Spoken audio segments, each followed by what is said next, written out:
الحمد لله وكفى والصلاة والسلام على سيدنا محمد المصطفى وأحمد المجتبى وعلى آله الأتقياء وأصحابه الأصفياء أما بعد فأعوذ بالله من الشيطان الرجيم بسم الله الرحمن الرحيم ولا يحسبن الذين يبخلون بما آتاهم الله من فضله هو خيرا لهم بل هو شر لهم سيطوقون ما بخلوا به يوم القيامة ولله ميراث السماوات والأرض والله بما تعملون خبير صدق اللہ العظیم۔ سورۃ آل عمران کی آیت نمبر 80 میں نے ابھی آپ کے سامنے پڑھی ہے، ابھی ہم اس کا ترجمہ اور تفسیر سیکھیں گے۔ فرمایا وَلَا يَحْسَبَنَّ الَّذِينَ يَبْخَلُونَ بِمَا آتَاهُمُ اللَّهُ مِنْ فَضْلِهِ، اور ہرگز نہ خیال کریں وہ لوگ جو بخل کرتے ہیں اس چیز پر جو اللہ نے ان کو اپنے فضل سے عطا فرمایا۔ هُوَ خَيْرٌ لَهُمْ، وہ یہ خیال نہ کریں کہ یہ بخل ان کے حق میں بہتر ہے، بل هُوَ شَرٌ لَهُمْ، بلکہ یہ بخل بہت برا ہے ان کے لیے۔ سَيُطَوَّقُونَ مَا بَخِلُوا بِهِ يَوْمَ الْقِيَامَةِ، ان قریب توق پہنائے جائیں گے اس چیز کا جس کے ساتھ انہوں نے بخل کیا، جس مال کے ساتھ انہوں نے بخل کیا اس کا توق پہنایا جائے گا یوم القیامہ، قیامت کے دن۔ وَلِلَّهِ مِيرَاثُ السَّمَاوَاتِ وَالْأَرْضِ، اور اللہ ہی وارث ہے آسمانوں اور زمین کا۔ وَاللَّهُ بِمَا تَعْمَلُونَ خَبِيرٌ، اور اللہ تمہارے اعمال سے باخبر ہے۔ قرآن حکیم کی اس آیت مبارکہ میں بخل کی مذمت کی گئی ہے۔ پیچھے تقریباً 1.5 پاؤ کے قریب اللہ غزوہ احد کے متعلق ہدایات اور احکام تھیں۔ غزوہ احد میں جو مسلمانوں کے ساتھ اہم واقعات پیش آئے، کفار نے، منافقین نے جو مسلمانوں کے ساتھ معاملہ کیا، اس کو تفصیل سے بیان کیا ہے۔ اب اسلام کی ترقی کے لیے مسلمانوں کو ایک اہم چیز کی ضرورت ہے۔ اسلام ترقی پاتا ہے جب مسلمان مخلص ہوں، ایک بات یہ سمجھ آئی، ان کے اندر منافقین نہ ہوں، اور دوسری بات یہ ہے کہ مسلمانوں کے دین کی ترقی کے لیے جہاد ایک ذریعہ ہے۔ اسی تفصیل کو پیچھے احد کے مضمون کے اندر اللہ تبارک و تعالی نے ثابت فرمایا۔ اب جہاد، اس کے لیے انسان کو محنت کرنی پڑتی ہے، یا تو بذات خود انسان اس میں شریک ہوتا ہے، اپنی ذات سے جہاد کرتا ہے، اپنا ذاتی طور پر اپنی جان اس میں شامل کرتا ہے، یا پھر اپنا مال اس میں شامل کرتا ہے۔ اگر ذاتی طور پر کیا تو وہ مجاہد فی سبیل اللہ، اگر اس نے مال بھی دیا پھر بھی وہ مجاہدین کے اس عمل سے محروم نہیں رہا، اللہ رب العالمین اس کو ضرور اس کا اجر عطا فرمائیں گے۔ اب مال جو خرچ کرنا ہے، فرمایا اس کے بارے میں بخل کی مذمت کی ہے۔ فرمایا جو آدمی بخل کرتے ہیں مال خرچ کرنے میں، بخل کسے کہتے ہیں؟ فرمایا وہ بخل کرنے والے یہ گمان نہ کریں کہ وہ بہت بہتر کریں، یہ بخل ان کے حق میں بہتر ہے، یہ گمان نہ کریں۔ بخل کہتے ہیں کہ جو چیز اللہ کی راہ میں خرچ کرنا واجب ہو اس کو خرچ نہ کریں، اس کو بخل کرتے ہیں۔ ایک چیز اللہ کی راہ میں خرچ کرنا واجب ہے، اس پر وہ خرچ نہیں کر رہا، یہ بخل ہے۔ اس لیے یہ بخل حرام ہے اور اس پر جہنم کی شدید وعید ہے۔ اور جن مواقع میں خرچ کرنا واجب ہے وہاں بخل کرنا حرام ہے، اور جن مواقع میں خرچ کرنا واجب نہیں ہے، مستحب ہے، وہاں بخل کرنا ناپسندیدہ ہے، خلاف اولا ہے۔ اللہ رب العالمین نے اس آیت مبارکہ میں اسی بخل کی مذمت کی ہے۔ جہاں مال خرچ کرنا واجب ہے، جب وہ واجب ادا نہیں کر رہا تو زکوٰۃ جو اس پر فرض ہے، واجب ہے، عملی طور پر فرض ہے، اس کو ادا نہیں کر رہا تو وہ حقوق نافلہ کیسے ادا کرے گا؟ جب واجب جو چیز اس پر ہے، جو چیز فرض ہے، اللہ کی طرف سے اس پر ضروری ہے، جب وہ اس کو خرچ ادا نہیں کر رہا، مال کے اندر جو حقوق ہیں، جو زکوٰۃ ہے، عشر ہو گیا، وہ نہیں کر رہا، تو جو چیزیں اس پر واجب نہیں وہ وہاں کیسے مال خرچ کرے گا؟ تو بخل جب فرائض میں وہ بخل کر رہا ہے تو نوافل میں وہ کیسے جو ہے نا وہ اللہ کی راہ میں خرچ کرے گا؟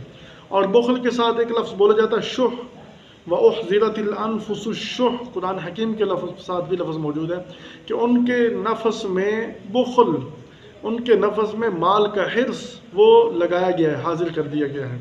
شح کسے کہتے ہیں؟ شح کی تعریف یہ ہے کہ اپنے ذمہ جو خرچ ہے اس کو خرچ نہیں کرتا، اس پر خرچ نہیں کرتا، اور ساتھ مال کے اندر حریص بھی ہے کہ مال بڑھانے کی فکر بھی کر رہا ہے۔ شح کہتے ہیں جو خرچ کرنا واجب ہے وہاں خرچ نہیں کر رہا، اور الٹا مال خرچ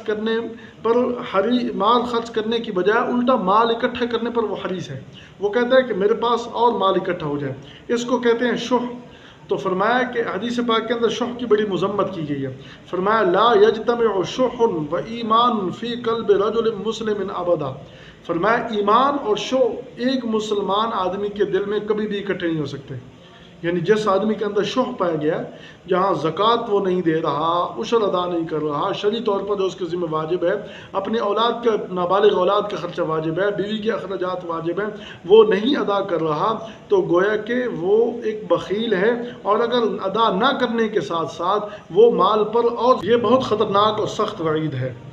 اور آپ صلی اللہ علیہ وسلم نے ارشاد فرمایا کہ جناب ابو ہریرہ رضی اللہ عنہ فرماتے ہیں کہ رسول اللہ صلی اللہ علیہ وسلم نے فرمایا، جس شخص کو اللہ نے کوئی مال عطا فرمایا پھر اس نے اس کی زکوٰۃ ادا نہیں کی، تو قیامت کے روز یہ مال ایک سخت زہریلا سانپ بن کر اس کے گلے میں توق بنا دیا جائے گا، توق پہنا دیا جائے گا، اور وہ اس شخص کی باچھیں پکڑے گا، یہاں سے پکڑے گا اور کھینچے گا، اور کہے گا میں تیرا مال ہوں، انا مالو کا میں تیرا سرمایہ ہوں۔ پھر حضور صلی اللہ علیہ وسلم نے یہ آیت تلاوت فرمائی، وَلَا يَحْسَبَنَّ الَّذِينَ يَبْخَلُونَ بِمَا آتَاهُمُ اللَّهُ مِنْ فَضْلِهِ۔ تو بخل اور شح اتنی خطرناک چیز ہے۔ اللہ فرما رہے ہیں بما آتاہم ولا يحسبن، یہ تو ابھی تک میں نے بخل کی تشریح کی، فرمایا ولا يحسبن الذين يبخلون بما آتاہم اللہ، جو اللہ نے دیا، مال دینے والا اللہ ہے، مال کے اسباب پیدا کرنے والا بھی اللہ ہے۔ انسان نہ اسباب پیدا کر سکتا ہے نہ مال اکٹھا کر سکتا ہے۔ کتنے ہنرمند اور کتنے جناب لائق اور ذہین اور کتنے کاریگر وہ ایسے ہیں کہ وہ مال سے محروم ہیں، اور ان پڑھ جن کے پاس کچھ بھی نہیں ہے، اللہ تعالیٰ نے ان کو ایسے اسباب دیے ہیں کہ وہ مال و دولت سے بھرے پڑے ہیں، ان سے مال و دولت سمیٹا نہیں جاتا۔ تو مال کا اختیار اللہ کے پاس ہے، تو اللہ مال دیتا ہے اور اللہ تعالیٰ اسباب بھی پیدا کرتا ہے۔ اب کتنے لوگ ہیں جو ہنرمند ہیں، ان کے پاس اسباب نہیں ہے، اسباب بھی دیتا ہے، مال بھی دیتا ہے، تو دینے والا کون ہے؟ اللہ، بما آتاہم اللہ، جو اللہ نے عطا فرمایا، تو مال اللہ کی عطا ہے۔